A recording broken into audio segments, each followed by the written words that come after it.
ससुराल वाले जितना अपने लड़के का घर बिगाड़ने में 100% देते हैं ना, अगर उतना अपने लड़के का घर बसाने में दिया होता तो आज उन्हें बहुओं की दुआएं लगती, बददुआएं नहीं। लगता है इसके माँ बाप ने इसके भाई का पूरा घर तबाह कर रखा है, शायद उसी को देख के बोल रही है। अरे कौन से ऐसे घर वाले हैं जो अपने ही बच्चों का घर बर्बाद करने में 100% साथ देते हैं। नहीं बे, कौन माँ बाप चाहता है कि उनका लड़का अपनी बीवी बच्चों को छोड़ के घर में सलमान खान बनता फिरे।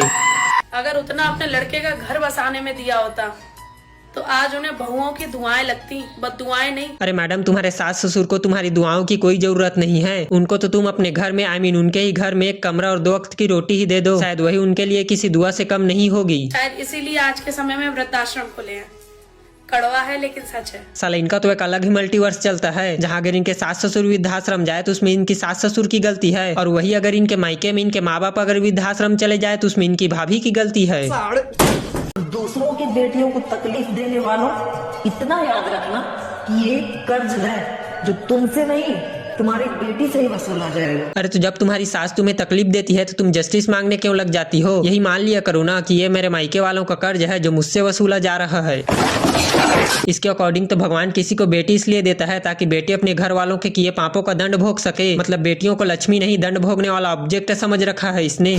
और मुझे तो ये समझ में नहीं आता कि घर वालों के किए पापों का दंड उसकी बेटी क्यों भोगेगी। वैसे में जिनकी बेटियां ही नहीं है उन पापियों का क्या होगा? उनके पापों का दंड किसे मिलेगा? अब ये मत बोल देना कि पाप दंड सिस्टम में भी लूपहोल होता है।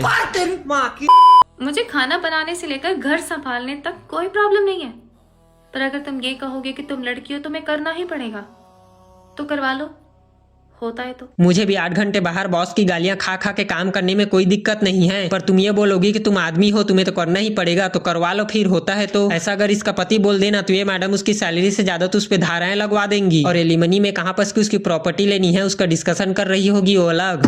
एक बात बोले, नमक रोटी खा लेना लेकिन अपने बच्चों को ससुराल में कभी भी अकेले मत छोड़ना। अरे तो ससुराल में नहीं छोड़ के जाए अपने बच्चों को तो क्या अनाथालय में छोड़ के जाए? तुम्हारा अपने ससुराल वालों से नहीं बन रहा है, इसका मतलब ये थोड़ी ना है कि बाकी बहुओं का भी नहीं बन रहा होगा। इसका रील देखने के बाद तो जो बहू अपने बच्चों को ससुराल में छोड़ रही थी अब तो भी नहीं छोड़ेंगी, क्योंकि शक और बवासीर की बीमारी एक जैसी होती है, अगर एक बार हो गई तो चैन से हगने भी नहीं देती।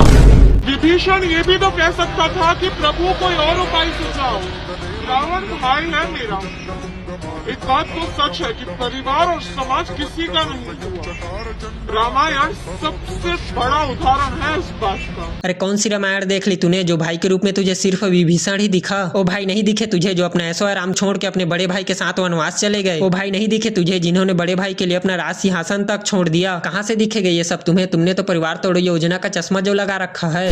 विभीषण ये भी तो कह सकता था कि प्रभु कोई और उपाय सुझाओ, रावण भाई है मेरा। हाँ, कल को तेरा पति किसी और की औरत को जबरदस्ती उठा के ले आएगा और उससे जबरदस्ती शादी करना चाहेगा, तब भी तुम उस औरत के पति से यही बोलोगी कि भाई साहब कुछ मत करना, उसको पति है मेरा, कुछ और रास्ते निकालिए।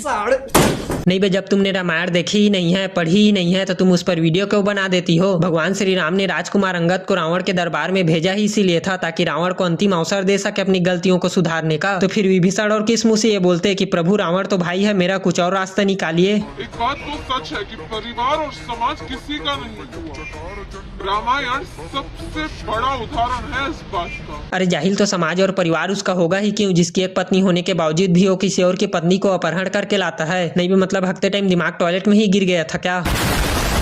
माँ बाप चाहे तो वो अपने 10 बच्चों का बोझ उठा ले, मगर वो 10 बच्चे मिलकर भी बुढ़ापे में अपने माँ बाप का बोझ नहीं उठा सकते। क्या ही तो उच्च विचार है भाई इसके। भगवान ऐसी सद्बुद्धि सबको दे। इसके जैसी सोच अगर हर एक लड़की के हो जाए ना तो अगले चुनाव आने से पहले भारत तो स्वर्ग बन जाएगा। क्या लगा? ऐसा बोलूंगा जी, घंटा पहले ये वाली वीडियो देखो। जिसे आपने आज तक अपनाया ही नहीं, आखिर वो आपका बुढ़ापा क्यों संभालेगा? बस मैडम, यही सोच वाली पत्नियां ही तो होती है जो 10-10 बच्चों वाले माँ बाप को भी वृद्धाश्रम जाने पे मजबूर कर देती है। वरना लड़के तो भले 15,000 महीने कमाते हो पर माँ बाप और बीवी बच्चों को साथ में ही रखना चाहते हैं। लड़के तो चाहते ही नहीं है कि उनके माँ बाप कभी वृद्धाश्रम जाए। वो तो तुम जैसी लड़कियों का ही सुपर पावर है जो तुम्हारे आते ही ससुराल में वृद्धाश्रम के रास्ते खुल जाते हैं।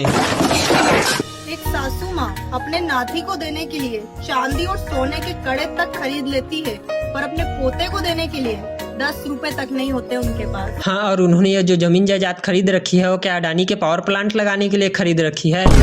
नहीं भी, ये बोल तो वैसे रही है जैसे दादा दादी सच में अपने पोतों को कुछ नहीं देते। अरे दादा दादी अपने पोते को अपनी लेगेसी, अपना रुतबा, अपने पुरखों की संपत्ति देते हैं। ये सब तो नाती को एक सोने का कड़ा देने के मुकाबले तो कुछ नहीं है, एक तिनका मात्र है। वो तो भला हो नाती का कि अपने माँ के हिस्से की जमीन मांग के नहीं ले जाता, वरना इसका मुंह तो फूल के स्विमिंग पूल बन जाता। जो लोग कहते हैं कि हमेशा नाना नानी क्यों करती हो, दादी भी अपने पोते से प्यार करती है। तो जी हाँ, दादी भी प्यार करती है अपने पोते से, पर सिर्फ दिखावे का, और नाना नानी निस्वार्थ प्यार करते हैं। इसे देख के तो यही बात याद आती है कि फसलों में गलत दवाई और परिवार में गलत लुगाई पूरी नस्ल बर्बाद कर देती है। एक बार के लिए किचन में गैस खुला छोड़ दो तब भी संभावना है कि घर बच भी जाए, पर इनको खुला छोड़ दोगे तो ये घर के कंक्रीट में लगे बजरी के भी 2 टुकड़े कर देगी। खैर गाइस, आज के लिए बस इतना ही। मिलते हैं किसी नेक्स्ट वीडियो में, तब तक के लिए बाय बाय।